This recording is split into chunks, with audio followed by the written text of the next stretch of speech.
안녕하세요. 저는 40대 초반의 여자입니다. 여러분, 믿는 도끼에 발등 찍힌다는 속담 들어보셨나요? 이 속담이 제 인생과 정확히 일치하는 것 같습니다. 성인이 된 후 딱 한 남자만 만났었고 그 남자만 바라보고 살았는데 정말 어처구니 없는 뒤통수를 맞게 되었네요. 정말 머리 검은 짐승은 거두는 게 아니라는 말이 있는 것처럼 도대체 어떤 사연이 있었는지 지금부터 말씀드려 볼까 합니다. 저는 소위 말하는 캠퍼스 커플로 저는 호텔 조리학과, 남편은 의과대 학생이었습니다. 그때 당시에는 순수하고 착실하고 의사 꿈 하나만 바라보는 멋진 사람이었죠. 하지만 집안 형편이 어려워 비싼 등록금을 내기 위해서 학자금 대출, 편의점 알바, 과외들을 하면서 스스로 인생을 개척해 나가는 그런 사람이기도 했어요. 저는 그런 모습들을 보며 여자친구로서 뭐라도 도움이 되고 싶은 마음에 도시락을 싸주기도 하고 매일 밥을 거르기 일수인 그 사람에게 영양제를 챙겨주곤 했죠. 잠을 너무 줄여서 코피가 마를 날이 없었던 그는 본인의 피나는 노력 덕분에 의사 면허를 딸 수 있었고 그동안에 고생한 게 주마등처럼 스쳐갔는지 저를 안고 펑펑 울었던 모습이 생각이 납니다. 민정아, 오랫동안 옆에서 나 뒷바라지 해줘서 고맙고 기다려줘서 고마워. 내가 더 열심히 해서 앞으로 꼭 좋은 모습 보이도록 할게. 남편은 제게 이런 말을 해주며 꼭 안아주었습니다. 그렇게 우리는 이후 행복한 시간들을 보냈고 연애한 지 9년이 지난 시점에 우리에게 소중한 아이가 생기게 되었죠. 바로 속도 위반이었어요. 피임을 꼼꼼하게 하던 중에 찾아온 아이라서 운명이라고 받아들이고 1년 먼저 결혼을 준비하게 되었습니다. 양가 부모님과 상견례도 무사히 마치고 둘이서 결혼 준비를 시작했는데 상황이 녹록지 않았습니다. 신혼집을 구하는 것만으로 너무 벅찼어요. 그때 당시에는 저나 남편이 모아둔 돈이 별로 없었기 때문에 대출을 받아야지만 집을 구할 수 있는 상황이었습니다. 큰일이네. 요즘 지방도 이렇게 집값이 비싸단 말이야. 우리가 원하는 집 들어가려면 대출 70%는 받아야 될 것 같은데. 그러게, 저기 보이는 수많은 아파트 중에 왜 우리가 살 집은 없는 걸까? 애기도 곧 있으면 태어나는데. 그렇다고 부모님들께 손 벌릴 처지도 아니고. 이래서 사람들이 결혼을 안 하려고 하는구나. 에휴, 그런 게 어딨어. 우선 내가 더 알아볼 테니 걱정하지 마. 설마 우리 세 식구 살 곳이 없겠어? 나 의사라고. 당신 남편 그래도 사자 들어가는 멋진 놈이니까 나만 믿어. 남편은 그렇게 저를 안심시키고 신혼집은 어떻게든 구할 수 있다고 호언장담했지만 일주일, 한 달이 지나도 달라지는 건 없었습니다. 그러다 보니 스스로를 비관하고 어느 날부터는 제 눈치를 살피며 한숨만 푹푹 쉬더군요. 그러던 중 한참 골머리를 앓고 있을 때 아버지가 갑자기 전화를 하셨습니다. 아빠, 딸, 준비는 잘 되어 가냐? 아니요. 지방이라서 서울보다 집값이 많이 쌀 줄 알았는데 막상 보니까 그것도 아니야. 내가 여태 세상 물정 모르고 살았나 봐요. 남편 쪽에서도 사정이 안 좋다 보니 마찬가지고 요즘 그래서 좀 답답하네요. 원래 결혼이 이렇게 힘든 건가 싶고. 말하다 보니까 하소연해버렸네. 걱정 끼쳐서 미안해요, 아빠. 정 안 되면 작은 집이라도 구해서 살아야죠. 음, 아니다. 정 힘들면 이 아빠가 좀 도와줄까? 아니야. 아빠도 도배일 하면서 열심히 모은 돈인데 내가 어떻게 지금껏 이렇게 키워주신 것만으로도 감사해요. 그러니까 그 돈으로 엄마랑 편안한 노후 보내세요. 아버지. 전 이렇게 아빠의 마음을 처음에는 거절했습니다. 도배 일이라는 게 기술자이기도 하지만 워낙 힘든 게 아니거든요.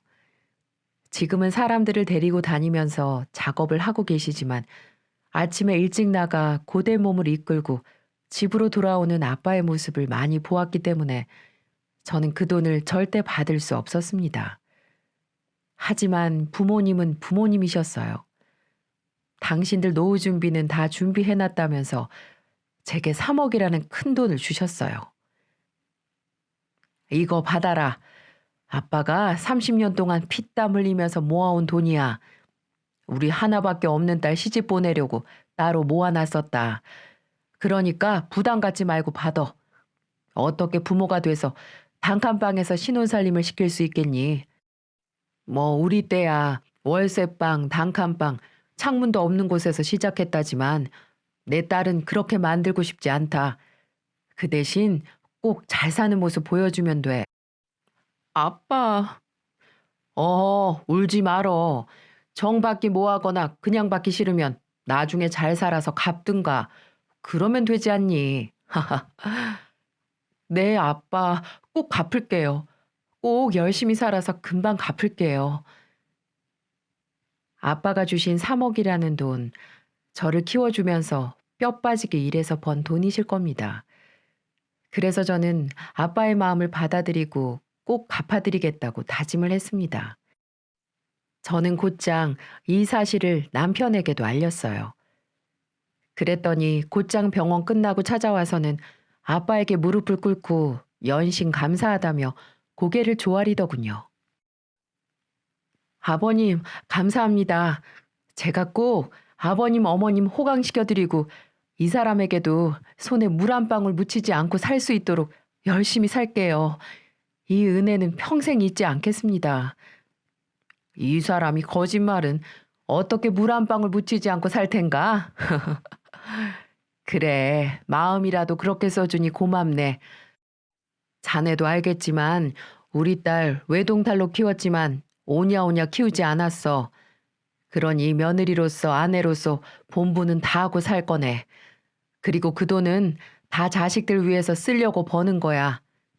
그러니 개의치 말고 우리한테 열심히 사는 모습 보이면 우리는 더 여한이 없네. 아빠, 그거 저희가 빌린 걸로 하기로 했잖아요. 아, 그래, 그래. 내가 우리 딸 고집은 못 이기겠네. 그래, 그렇게 하자꾸나.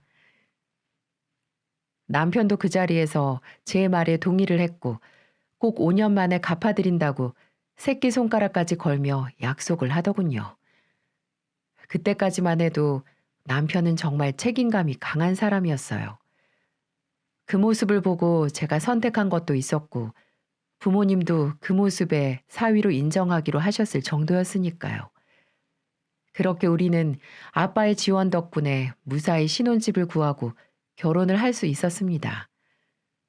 물론 집을 구하는 데 있어서 부족한 부분은 제 명의로 대출을 받아서 살 수 있었고요. 참 행복했어요. 남편이 제게 참 잘해줬거든요. 의사의 직업 특성상 몸이 고되고 힘들 텐데 집에 와서도 저를 위해 집안일도 알아서 척척 해주고 제가 다리가 아프면 발 마사지도 해줄 정도로 지극정성이었죠. 결혼 후에도 한결같이 저희 친정에도 잘했고 집안에 행사가 있을 때도 앞장서서 사위 역할을 톡톡히 하는 그런 남편이었습니다. 저는 이 행복이 정말 오래 갈 것만 같았어요. 하지만 결혼 후 2달 만에 이 행복은 시댁 식구들로 인해 무참히 깨지고 말았습니다.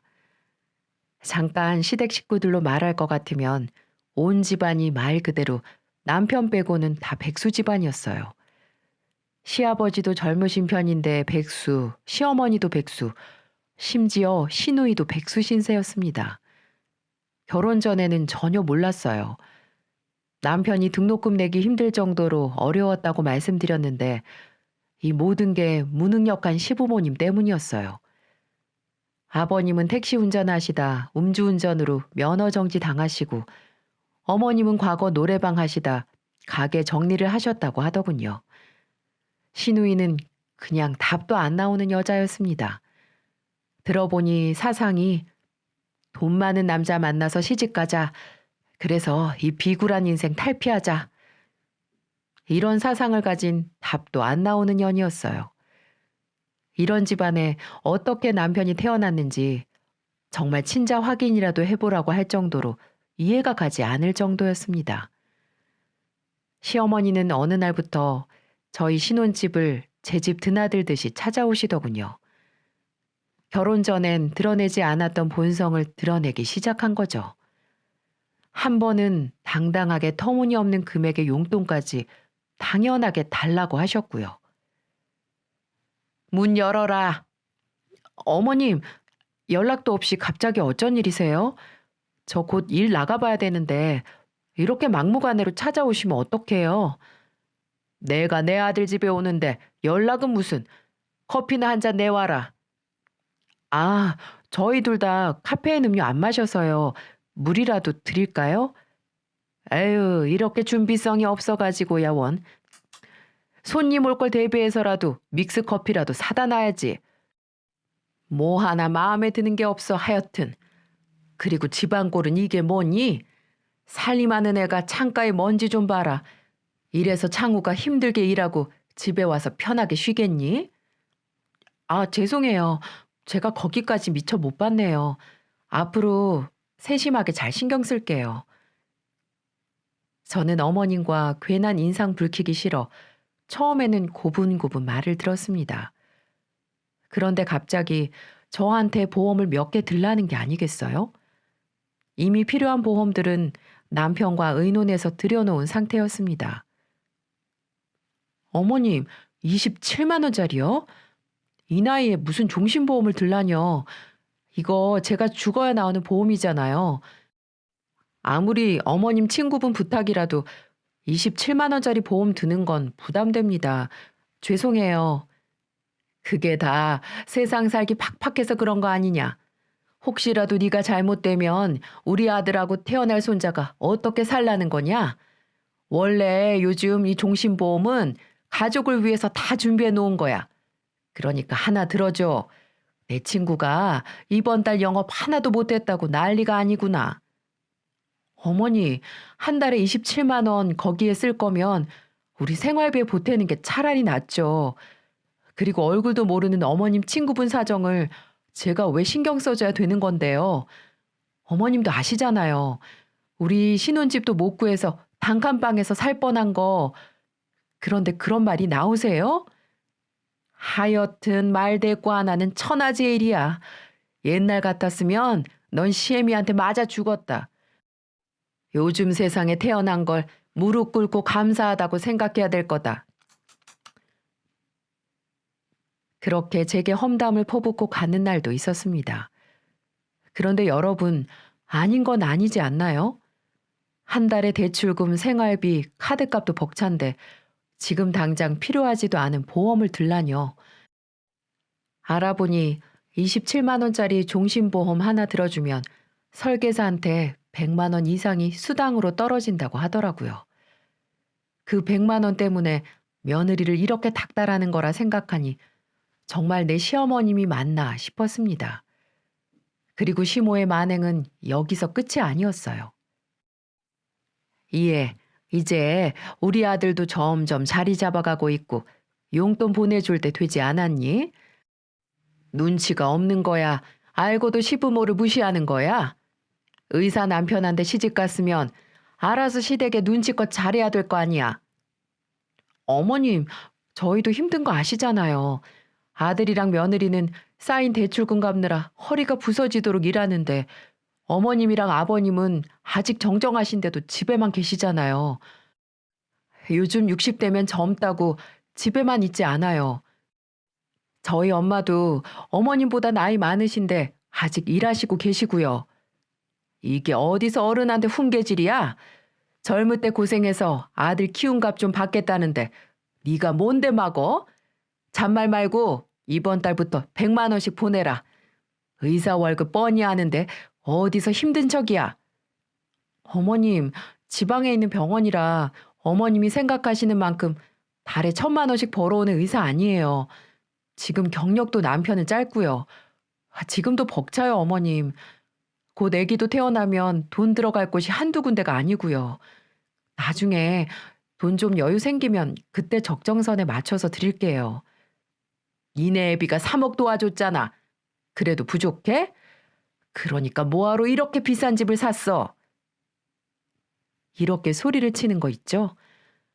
우리 결혼할 때 돈 한 푼 안 도와주신 분이 큰 소리를 뻥뻥 치시면서 뱃속에 애를 놀래키시는데 황당할 따름이었습니다. 어머님, 저희 친정 부모님은 저희에게 아무것도 바라지 않으시고 자식들 잘 살기만을 바라시는데 어머니는 왜 제게 와서 힘들게 하세요? 저희도 마음 같아서는 100만 원, 아니 200만 원이라도 드리고 싶죠. 근데 형편이 안 되는 걸 어떡해요? 어머님이 이럴 때마다 저 정말 속상해요. 아유, 됐다. 역시 개념 없는 거는 지 애비 닮아서 그런지 한 번이라도 지려고 하질 않아. 그리고 우리가 살면 또 얼마나 산다고 100만 원이 아까워? 됐고, 잔말 말고 100만 원씩 보내. 어머님, 전 못 드린다고 분명 말씀드렸어요. 용돈 100만 원을 통보하고 등을 보이는 시어머니를 향해 절대 안 된다고 소리쳤지만 들은 척도 안 하셨습니다. 정말 답답했어요.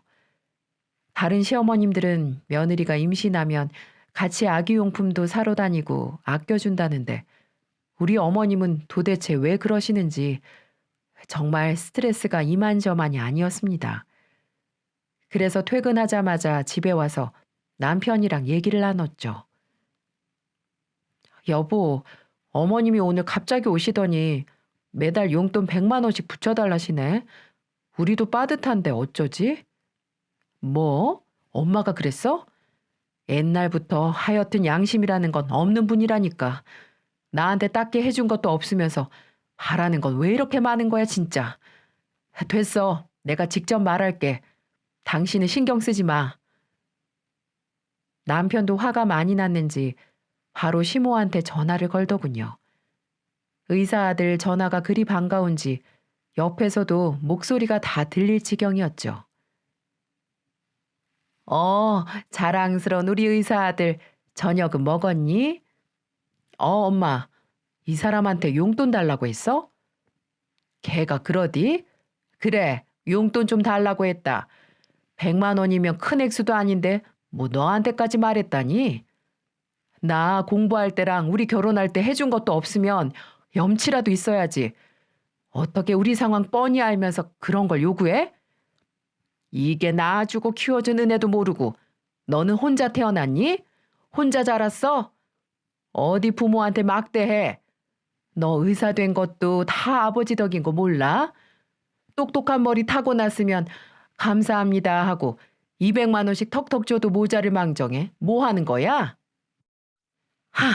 그래요. 낳아준 거 감사하죠. 하지만 자식한테 뭐라도 뽑아 먹으려고 하는 거 정말 지칩니다. 그 키워준 값이라는 용돈은 30만 원 붙일 테니까 그런 줄 아세요. 뭐? 30만 원을 누구 코에 붙이라고?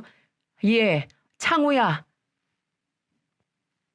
남편은 그렇게 말하며 전화를 끊었습니다. 근데 저는 남편에게도 어이가 없었어요. 저랑 한마디도 상의 없이 30만 원씩 붙여준다뇨. 지금 가계부 정리하는 게 누군데 마음대로 용돈을 붙여준다는 건지 정말 황당했습니다. 정말 한 푼이 아쉬운 상황이었거든요. 그리고 용돈으로 보답할 거면 뼈 빠지게 일해서 저희 도와주신 저희 아빠에게 드려야죠. 그래서 당당하게 말을 했습니다. 이왕 드릴 거면 같이 양가에 드리자고 말이죠. 여보, 우리끼리 용돈 드리는 거 상의 안 됐잖아. 우리 부모님까지 한 달에 60만 원 용돈으로 나가는 게 감당이 돼? 뭐? 너네 부모님은 왜 드려? 우리 엄마 아빠는 생활이 힘드시니까 드리는 거지. 장인 장모님은 아니잖아. 우리 집값 누가 보태줬는지 기억 안 나? 우리 부모님도 노후 대책 하실 돈 빠듯한데 우리 위에서 빌려주신 거라고. 이자도 없이 돈 빌린 거 생각하면 용돈도 친정에 같이 보내야지. 시댁에만 보낸다는 게 이게 말이 돼? 아무튼 나는 한쪽만 드리는 거 동의 못해. 아예 다 드리지 말던지 아니면 30만 원씩 60만 원 허리띠 졸라매서 드리던지. 야, 내가 더 많이 버는데 당연히 우리 부모님만 드리는 게 맞지. 말 안 하려고 했는데 너랑 나 월급 차이 좀 봐. 근데 어떻게 똑같이 하려고 해? 임신하고 점점 무거워지는 몸으로 일하는 사람한테 그게 할 소리야? 나 원래 개인 사업 준비하고 있었는데 임신하고 나서 당신이랑 행복한 가정 꾸리고 싶어서 잠시 내려놓은 거 잊었어? 아이랑 가정을 위해 내가 이렇게까지 노력하는데 당신은 하는 게 뭐야? 저는 남편의 말에 놀라지 않을 수가 없었습니다. 평소 그렇게 친정에 잘하고 착했던 남편이었는데 본인 집은 찢어질 정도로 가난하니까 용돈 드리고 우리 집은 부모님들이 일을 하시니 주지 말자는 소리에 처음으로 실망을 했습니다. 그래서 며칠 냉전의 시간을 가졌어요. 그랬더니 남편이 먼저 손을 내밀더군요. 여보, 미안해. 당신한테 그러면 안 됐는데. 나도 우리 집안이 무능력하고 짜증나서 그랬어. 우리 양가에 30만 원씩 드리자. 내가 조금 더 수술하고 노력할게. 그러면 문제 없을 거야. 남편은 이렇게 말을 하며 그날 저녁 하루 종일 제 기분을 풀어주려고 노력을 했습니다. 남편이 했던 말들이 아직도 머릿속에 남아 있었지만 처음이니까 그 일은 넘어가기로 했어요. 괜한 싸움으로 가정 분위기를 흐트리고 싶지 않았거든요. 하지만 남편에게는 단단히 부모님들에게 차별하지 말라고 말을 하고 마무리를 지을 수 있었습니다. 그 일이 있은 후 저는 소중한 아이를 출산하게 됐어요. 건강하고 예쁜 딸이었죠. 남편은 누구보다 사랑스럽게 딸을 안아주었고 양가 부모님들도 무척이나 기뻐해 주셨습니다. 그래서 앞으로는 시댁 부모님들도 더 이상 우리를 괴롭히지 않고 잘 살라고 응원해 주실 줄만 알았습니다. 아니, 그렇게 믿고 싶었죠. 하지만 그건 저만의 착각이었어요. 이후 시댁 식구들도 모자라 그렇게 믿었던 남편까지 저의 뒤통수를 치는 사건들이 벌어지게 됩니다. 그 얘기는 차차 말씀드려야 할 것 같네요. 먼저 저는 출산한 후 어느 정도 딸이 자랄 무렵에 회사를 아예 퇴사를 하고 다른 일을 알아보기 시작했어요. 바로 할머니부터 내려온 곱창집을 엄마와 같이 새롭게 시작해보기로 한 거죠. 요즘 젊은 사람들 입맛에 맞게 소스도 개발하고 인터넷을 찾아 여러 가지 음식들로 혼합도 해보고 저는 그렇게 새로운 곱창을 만들기 위해 부단히 노력했어요. 할머니가 돌아가시고 엄마가 작게 곱창집을 운영하셨는데 처음 제가 시작했을 때는 하루에 8테이블도 받지 못하는 그런 가게였죠. 그건 바로 위치가 좋지 못했기 때문입니다. 시내와 약간 떨어진 곳에 있었기 때문에 사람들이 잘 찾아오지 못하는 한계가 있었어요. 그래서 저는 어느 정도 메뉴를 개발한 뒤 SNS와 인터넷, 인스타그램 광고에 우리 가게 곱창 음식들을 사진으로 올리기 시작했습니다. 최대한 맛있게 보이려고 전문 사진 작가를 불러 음식들을 찍어 올렸죠. 블로그 작가님들도 섭외해서 홍보도 많이 했고요. 그랬더니 제가 시작한 지 2년 만에 대박이 나기 시작했습니다. 그 2년 동안은 정말 힘들었어요. 음식이 맛도 없고 비린내 난다고 먹다가 나가는 사람도 있었고 광고에서 본 음식이랑 다르다고 환불을 요구하는 사람도 있었으니까요. 심지어는 여자 둘이 장사를 하다 보니 치근덕거리는 취객들도 있었고요. 하지만 엄마와 전 이것도 하나의 과정이라 생각하고 인내하면서 손님들 입맛에 맞게 음식을 내놓으려고 끊임없는 노력을 했죠.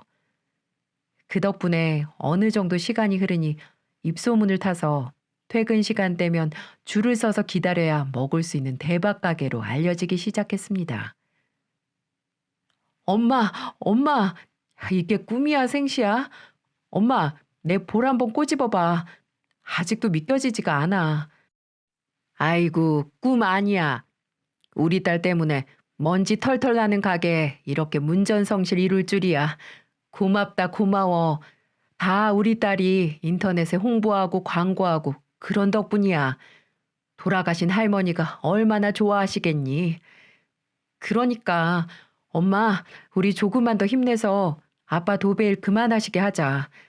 이제 쉬실 때도 됐잖아. 아빠 힘들어하는 모습 더 이상은 보고 싶지 않아. 아이고 우리 딸. 엄마와 저는 하루하루를 감사하며 이럴 때 더 열심히 하자고 몇 번이나 다짐을 했었죠.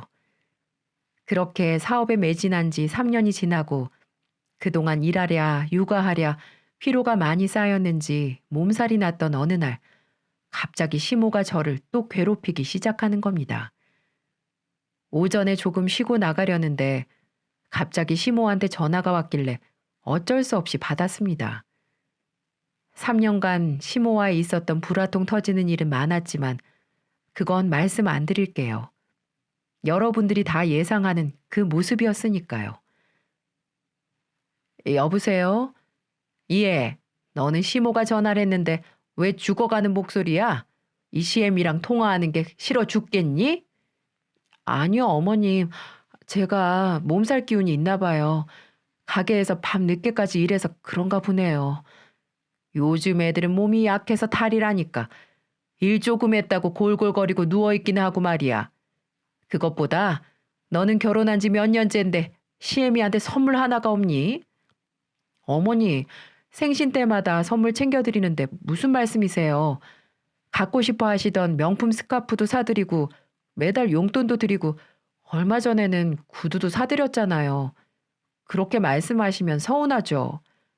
스카프 그것 값 얼마 되지도 않는 거 가지고 다름이 아니고 네 시애비 자동차나 한 대 사줘야겠다.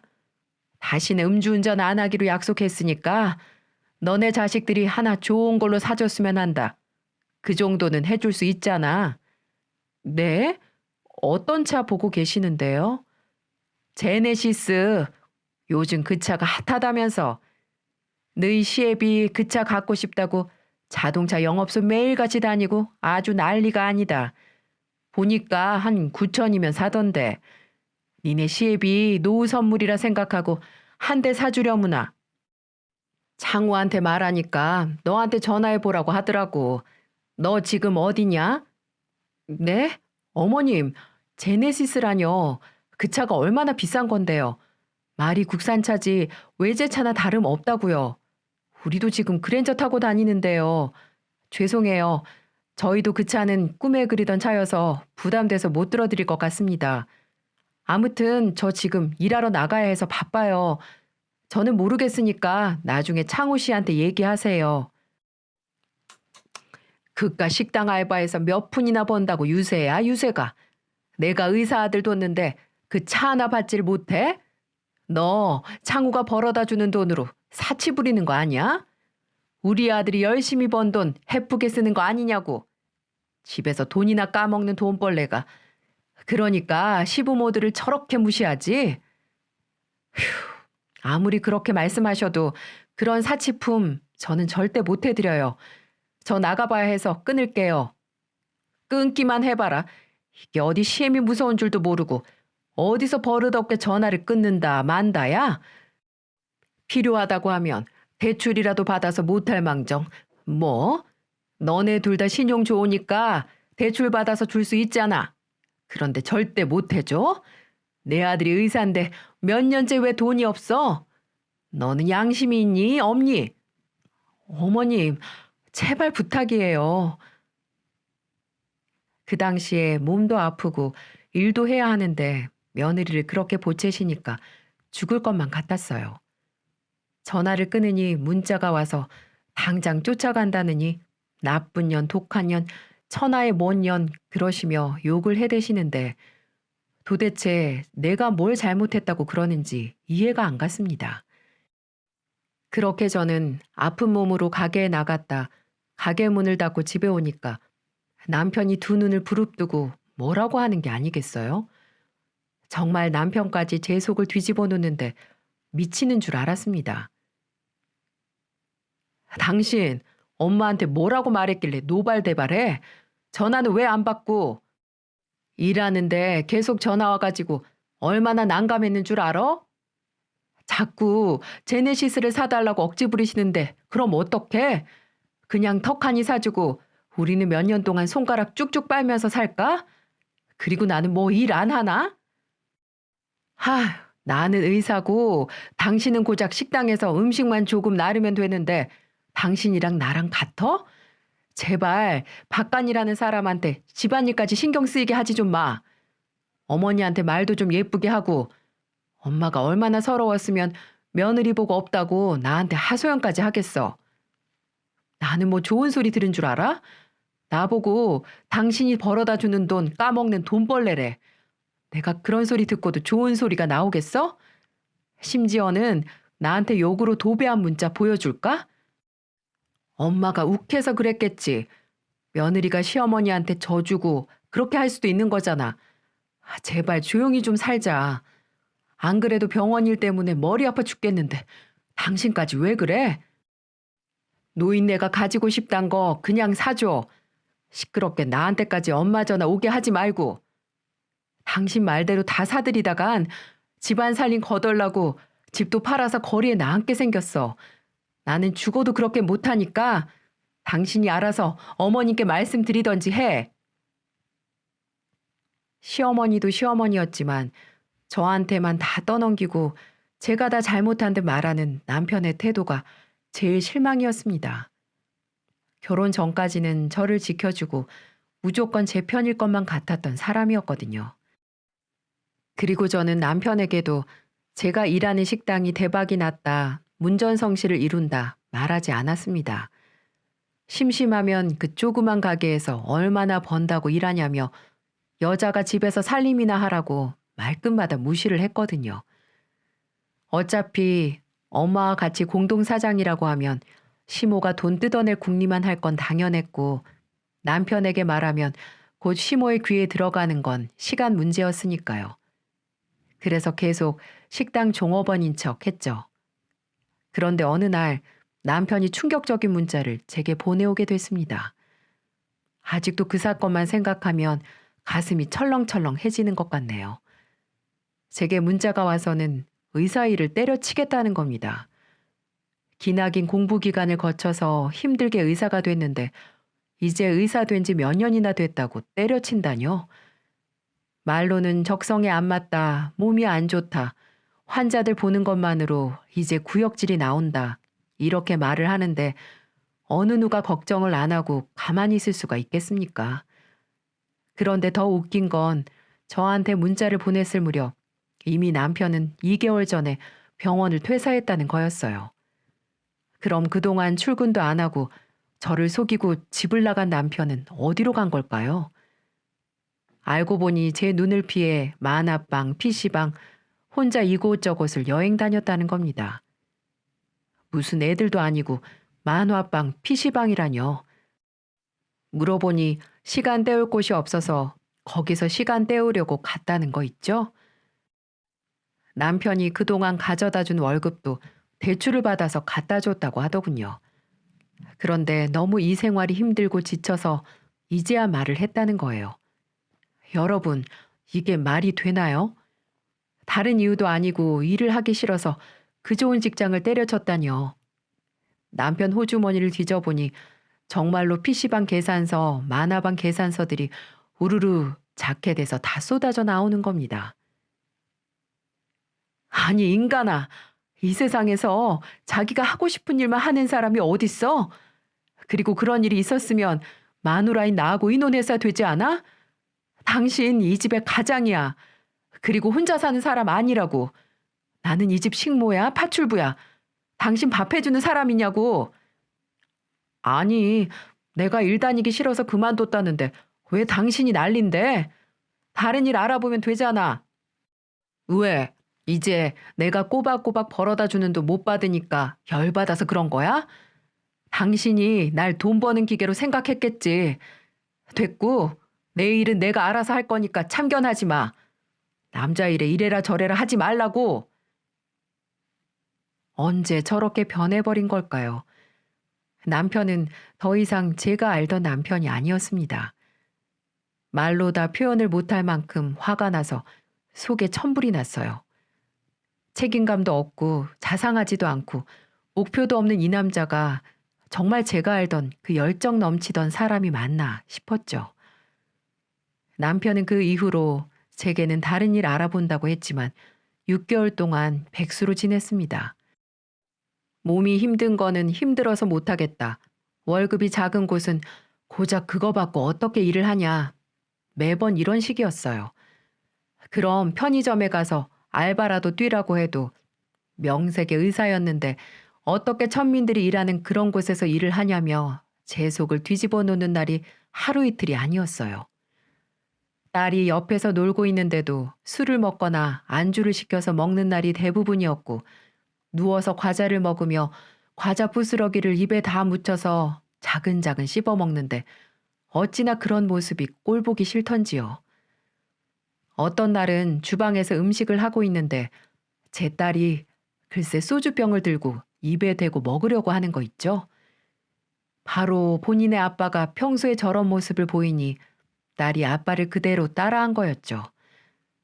그래서 저는 그 경악할 광경을 보고 남편을 깨워 엄포를 놓았습니다. 이렇게 살다가는 애 교육에도 문제가 있을까 싶어 어쩔 수 없었죠. 당신 언제까지 이렇게 망나니처럼 살 건데 구하라는 일자리도 요즘은 알아보지도 않고 그리고 조금 전에 우리 딸이 어떤 행동을 보였는 줄 알아? 당신 따라서 소주병을 원샷 때리려고 하고 있더라. 이게 정상적인 가족의 모습이야? 지금부터 말하는데 한 번만 더 집에서 술 먹으면 바로 이 집에서 쫓겨날 줄 알아. 알았어? 남편의 마음도 제가 모르는 게 아니었어요. 본인도 잘하고 싶은데 마음처럼 되지 않은 거겠죠. 그런데 정도라는 게 있어야 되는 거 아닌가요? 저는 언젠가는 남편이 다시 정신을 차릴 거라고 믿고 기다려줬습니다. 그런데 남편은 저의 그 호의를 당연하듯이 받아들이더니 이제는 거의 망나니 생활을 하니 어떤 마누라가 가만히 있을 수 있겠어요.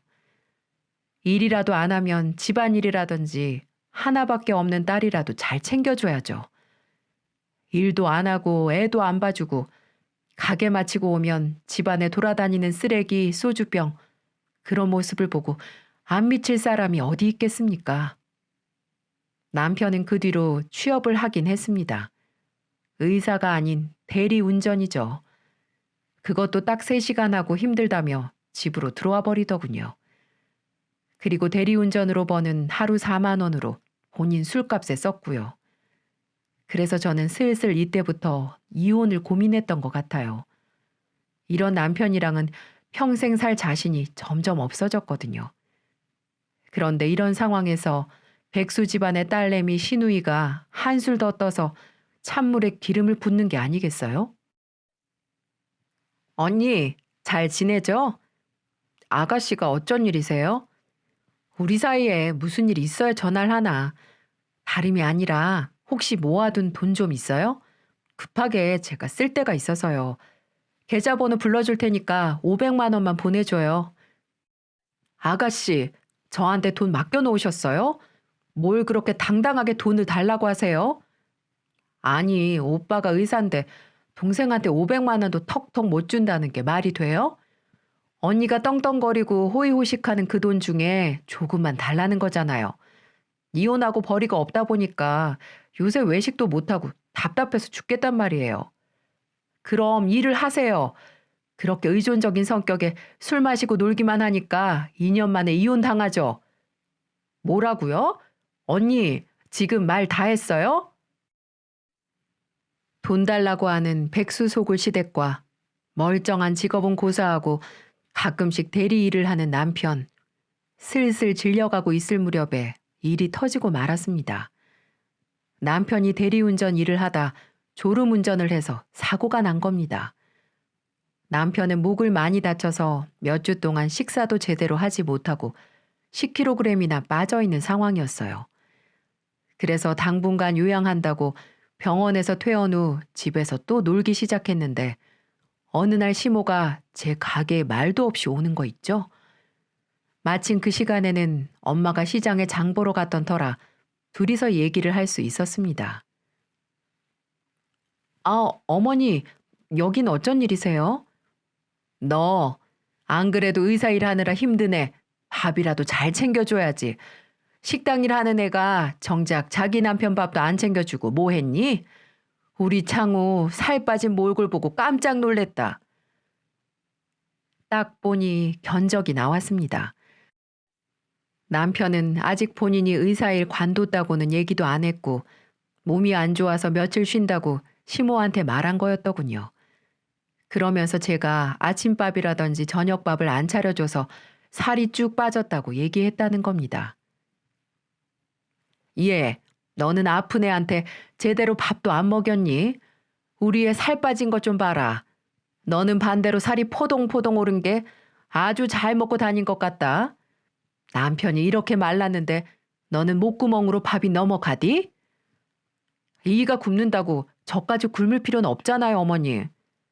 하여튼 그 말버릇은 그건 그렇고 나 당분간 니네 집에서 생활 좀 해야겠다. 네 시애비 성격 더러워서 못 살겠어. 허구한 날 술 먹고 행패질이야. 이 사람이 노망이 났는지 말길도 안 들어 처먹고 그래서 이혼하자고 말하고 내가 집을 나와버렸다. 와, 참 어쩜 이렇게 모자가 뻔뻔한 건 똑같을 수 있는지. 당신 부부들이 싸운 걸 가지고 왜 우리 집에 빈대 붙으려고 하는 걸까요? 저는 더는 숨기면 안 될 것 같아 당당하게 말씀을 드렸어요. 지금 제대로 말을 하지 않으면 제 인생이 지옥길을 걸을 것만 같았거든요. 어머님, 그이가 말 안 했나 봐요? 그 잘난 아들 백수된 지 6개월이 넘었습니다. 스스로 사표 내고 나와서 백수 망나니 생활한 지 반년이 지나가고 있다고요. 뭐? 그게 무슨 소리냐? 말 그대로 백수 건달이라고요. 어머님 그 잘난 아들요. 자기 손으로 의사 그만뒀는데 누구 탓을 하세요? 그때부터 진짜 김치만 먹였으면 벌써 저 사람 말라 죽었어요. 그런데 살 빠졌네 뭐네 왜 저한테 와서 따지시는 건데요? 그리고 우리 집에서 뭐 합가요? 남편 때문에도 제 머리가 아파 죽겠는데 제가 왜 어머니까지 모셔야 하는데요? 저는 그럴 수 없으니까 다른 데 알아보세요. 제 말에 시모는 화가 많이 났는지 곱창 손질한 걸 난장판으로 만들어버리는 거 있죠? 그러더니 제 머리채를 잡으려고 하는 겁니다. 바로 자신을 무시하고 남편에게 말을 함부로 했다는 이유에서요. 하지만 시모의 계획대로 일은 되지 않았습니다. 왜냐고요? 그 순간 시장에 장 보러 갔다 온 엄마가 그 현장을 딱 목격하고 말았거든요. 세상에 어떤 부모가 딸이 저렇게 말도 안 되는 걸로 당하고 있는데 가만히 있을 수가 있겠습니까? 엄마는 들고 있던 대파로 엄마의 면상을 갈겨버렸습니다. 그리고는 우렁차게 말씀하셨죠. 이 여편네야, 사부인이라고 네네 하며 불러주니까 아주 기어오른 애 올라. 감히 어디 사돈집에 와서 행패야 행패가? 쥐뿔도 없는 집에 시집 보내서 신혼집 구해줘. 매달 용돈 줘. 선물 사줘. 이제는 백수 남편까지 보살펴줘. 이렇게까지 했는데 도대체 더 뭘 어떻게 하라는 소리야? 좋은 말로 할 때 꺼져. 다시는 찾아오지 말고. 이렇게 배은망덕한 집안에 더 이상 우리 딸 맡길 수 없으니까 그렇게 알아. 어서 꺼지지 못해? 정말 엄청난 엄마의 한방이었습니다. 얼마나 통쾌했는지 몰라요. 시모는 주위에서 사람들이 몰려오는 게 창피했는지 주랭랑을 치며 도망가기 바쁘더이다. 저는 그 후 곧바로 변호사를 선임해 이혼을 신청했습니다. 이놈의 인간이 말도 안 된 양육권, 재산 분할을 요구했거든요. 하지만 제가 잘못한 게 없는데 그놈의 뜻대로 될 수 있나요? 집은 제 명의였고 아빠가 빌려준 거나 마찬가지였으니 재산 분할할 것도 없었어요. 물론 양육권도 제가 가지고 오게 됐고요. 그리고 이혼 소송을 진행하면서 더 놀라운 사실을 알게 됐습니다. 남편은 제게 전부 거짓말을 그동안 한 거였어요. 병원에서 일이 적성에 맞지 않아 스스로 사표를 내고 왔다고 했는데 알고 보니 그게 아니었습니다. 바로 남편이 의료사고를 2번이나 쳐서 의사 면허 정지를 당해 쫓겨난 거였어요. 더 놀라운 사실은 병원에서 구상권을 청구하고 있다는 거였죠. 직원들과 낮술을 2잔 정도 먹고 수술실에 들어갔던 거였습니다. 병원에서 날라온 등기를 보고 제가 알게 됐죠. 금액을 보니 1억도 넘는 금액이었어요. 이혼 전에 이 사실을 알았다면 저는 지금 이렇게 사연도 보내지 못할 수도 있었을 겁니다. 그놈 그 돈 막아주느라 정신이 없었겠죠. 정말 천당과 지옥을 번갈아 가는 기분이었어요.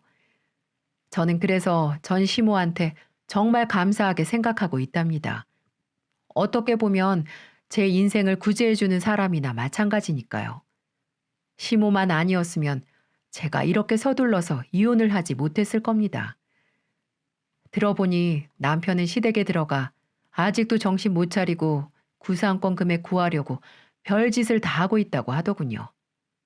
시댁이 능력도 없는데 그만한 돈을 도와줄 리도 없고요. 지금은 그놈의 백수 시댁 집안을 안 봐도 돼서 제 속이 얼마나 후련한지 모르겠네요.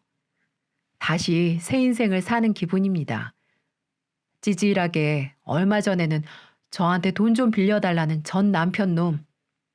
그래서 제가 한 소리 했습니다.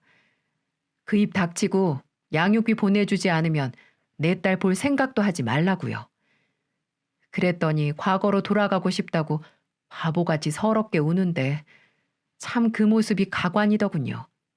뭐 어쩌겠어요. 지 잘못된 행동으로 인해 팔자가 꼬인 것을요. 그렇게 저의 결혼 생활은 종지부를 찍을 수 있었습니다.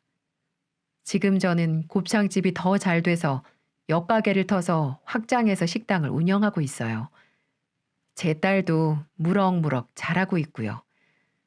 주위에서는 아직 젊으니 새 출발하라고 하는데 남편과 시댁에서 제대로 당한 탓인지 결혼이라는 2글자는 아예 생각하고 싶지도 않네요. 그냥 우리 부모님, 우리 딸만 바라보며 인생을 살고 싶네요. 맛을 보고 나야 진정한 단맛을 알 수 있다는 속담처럼 제 앞날에는 달콤한 일만 가득했으면 좋겠습니다. 저 앞으로 잘 살 수 있겠죠? 열심히 살라고 여러분이 응원해 주시면 정말 감사하겠습니다. 제 사연은 여기까지입니다. 다들 요즘처럼 힘든 시국에 항상 웃고 기쁜 날, 행복한 날만 있으시고 항상 건강하시기 바랍니다. 사연 함께 해주셔서 감사합니다.